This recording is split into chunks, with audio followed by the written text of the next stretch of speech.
We found the leak. You can see here, if you zoom in, that the decking is all shot and rotted here. Water is definitely getting in, which makes sense because that leak aligned with where, inside where the leak was happening inside, that aligned with where the flashing was approximately. So this decking is all rotted. It's easy to tear away.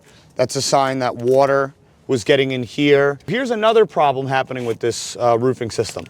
This synthetic underlayment terminates about 6 inches from where the flashing was. Had this been laid farther up the decking and then maybe even up the wall, even if water had penetrated behind this flashing, if it had landed on this paper, it would not have impacted the decking, or at least it wouldn't have impacted it that significantly as it is right now. So what we're gonna do is we're gonna rip down the shingles about 3 feet down, and we're gonna put down ice and water shield. It's a completely waterproof membrane. We're gonna put that on the roof surface and then tuck it behind the flashing that we're gonna install. Even if water gets behind the metal that we install into this wall, it's gonna land on that ice and water shield and run down the roof surface, ideally to the gutters. If you short yourself on 6 inches of space of ice and water shield, there's a chance they're gonna end up paying for that. And that's what's happening here. This customer, they'd just gotten this roof done 2 or 3 years ago, and now they're paying to do it again. You gotta be careful when you're putting together a roofing system, and you gotta do every square inch, every square foot intentionally.